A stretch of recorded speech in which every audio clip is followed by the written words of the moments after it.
Throughout the history of modern warfare, there have been moments for which no one has ever found a reasonable explanation.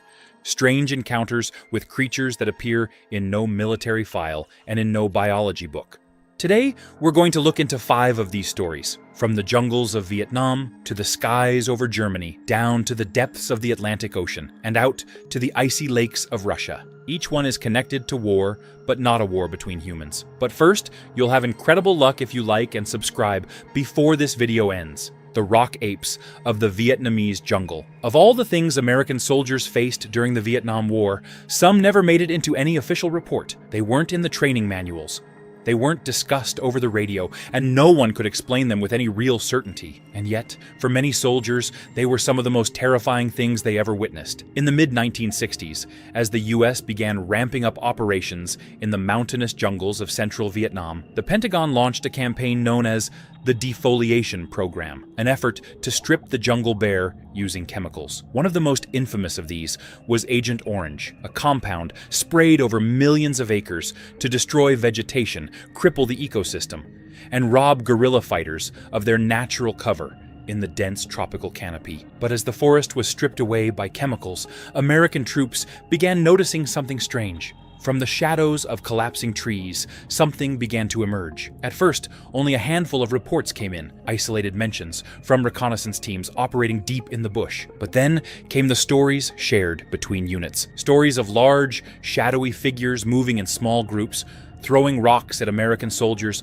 before vanishing back into the trees as if they had never been there at all. The soldiers called them rock apes, a name that sounded simple, maybe even a little ridiculous, but was always spoken with a seriousness that was hard to ignore. One veteran from the 101st Airborne Division later wrote in his memoir, "I saw them more than once. They weren't human, but they weren't exactly animals either, about the size of a large man, covered in thick hair, with fierce-looking faces, not like Bigfoot, but not like anything I'd ever seen. They moved in pairs or threes, showed up both during the day and at night, and more than once, they set off our trip flares without leaving a single trace behind." What made things even stranger was that these encounters didn't just happen in one place. Multiple platoons, stationed in completely different regions, reported nearly identical descriptions. Same build, same behavior, same unsettling way they would watch American soldiers from the cover of the trees. Some tried to explain it. One theory was that the rock apes were just native primates, perhaps a species of giant gibbon,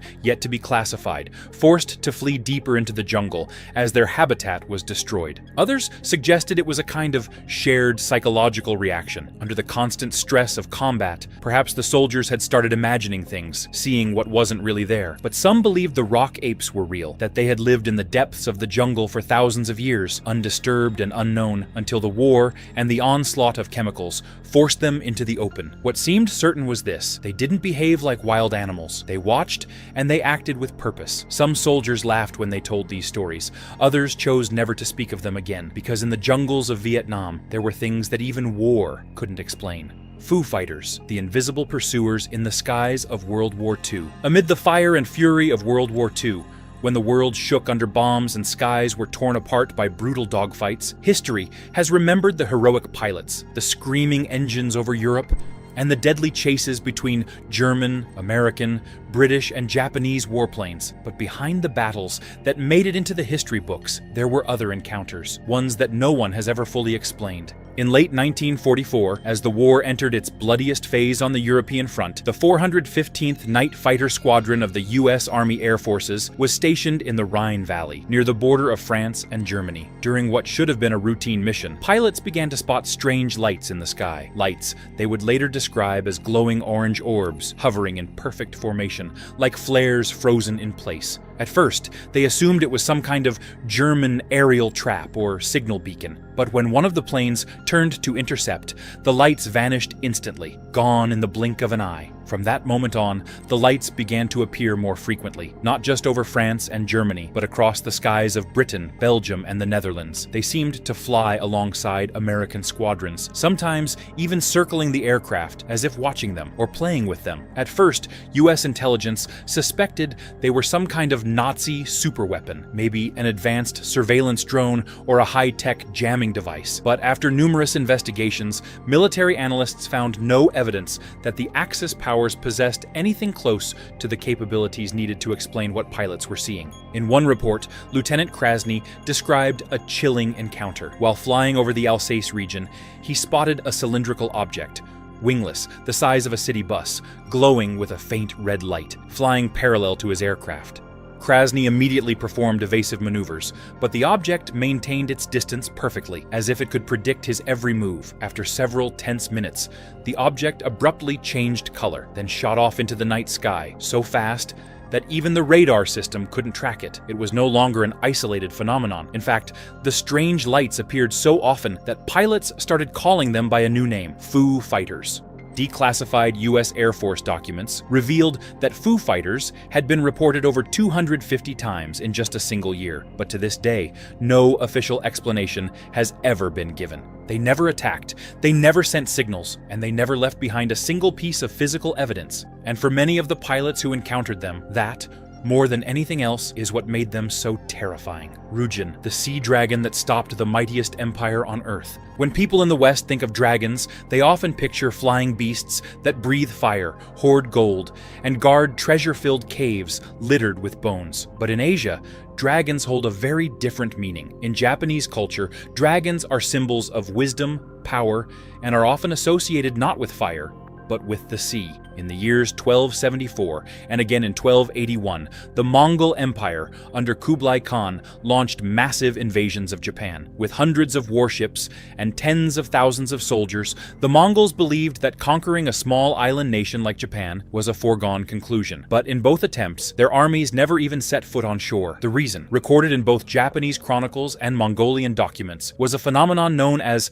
kamikaze, or divine wind. Sudden and violent ocean storms struck the Mongol fleet, sinking ships, drowning thousands of soldiers, and sending the survivors fleeing in terror. From that moment on, the Japanese believed their gods had intervened, that nature itself had risen to protect them in their hour of greatest need. But buried within ancient records, alongside vivid descriptions of fierce storms and towering waves, are smaller details that appear again and again. Some claimed to have seen a creature larger than any warship, rising from the deep, writhing through the crashing waves, and unleashing a roar so powerful it brought men to their knees in fear. No one recorded its exact form. Some called it a sea dragon. Others called it a guardian spirit of the nation. Modern historians often dismiss this as myth, chalking it up to religious metaphor or mass hysteria. But if you examine ancient nautical maps and cross-reference them with oral stories from Kyushu fishermen, the name Rujin might not be so easily explained away. For generations,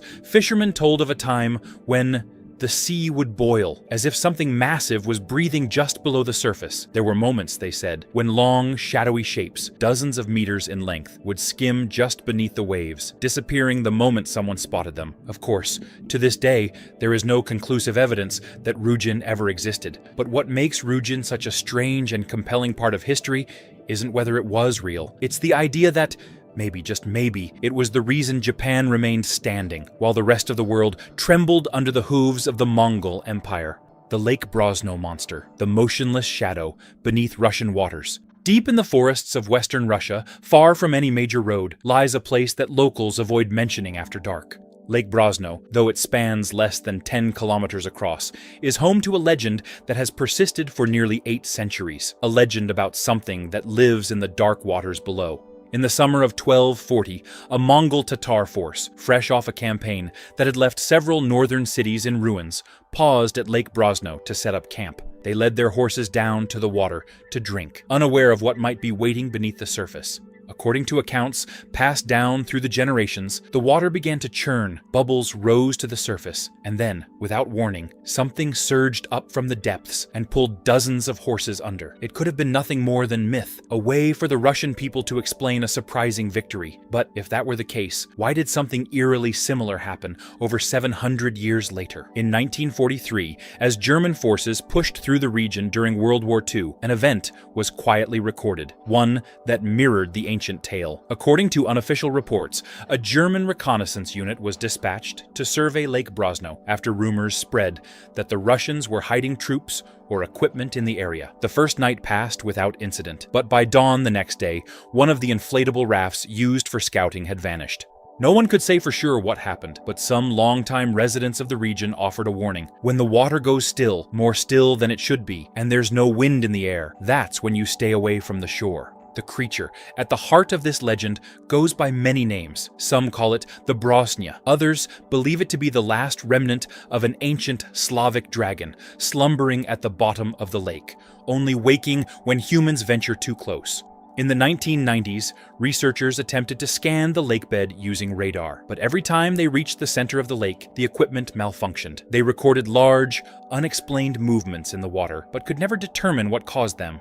In a world that grows more explainable by the day, where science and reason shine light into even the darkest corners, Lake Brosno remains still, like a dark ink blot on the map of Russia that refuses to fade. The U-28 creature, a prehistoric phantom beneath the waves of war. Naval warfare has always been different from the battles fought on land, and when a ship sinks beneath the ocean's surface, it almost never returns. On July 30th, 1915, at the height of World War I, the German Imperial Navy's U-boat, U-28, was patrolling the waters off the coast of Ireland when it encountered a British-flagged steamer. Under the command of Kapitän-Leutnant Georg Gunther von Forstner, the crew fired a torpedo. The Iberian was struck, split in two, and began to sink. It was a routine kill until something strange began to happen. In the official report, filed after the incident, signed by Forstner himself, he wrote, "At the exact moment the wreck of the Iberian slipped beneath the surface,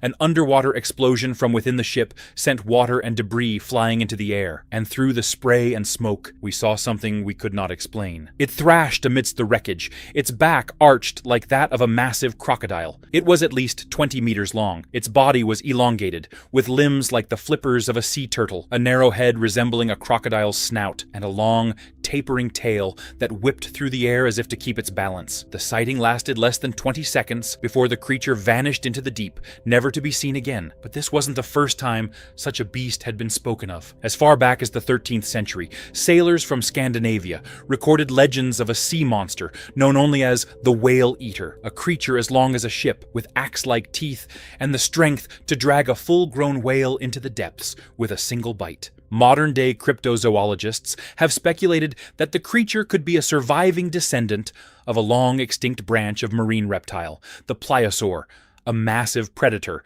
that once roamed the oceans during the Jurassic period and was thought to have vanished 65 million years ago. Such ideas were ridiculed until August 2012. That year, a whale carcass washed ashore near St. Austell, England. Along its head was a single, enormous bite mark, one that nearly spanned half the creature's skull. The teeth marks were deep, curved, and arched into a wide U-shape. They resembled the jaws of a crocodile, but on a scale many times larger. Some believe it was the mark of the whale eater, and the most terrifying part isn't that a prehistoric predator might still exist in the depths of our oceans. It's the possibility that it never really went extinct at all. It simply sank deep enough that we stopped seeing it, and it's been waiting ever since for someone to wake it up. Even though the wars have ended, many of these stories remain without explanation. Maybe they were just mistakes, or maybe they were proof of something we're not ready to understand. If you think phenomena like this are worth digging into, don't forget to subscribe so you don't miss the next story. Thanks so much for watching, and hopefully I'll see you in the next video.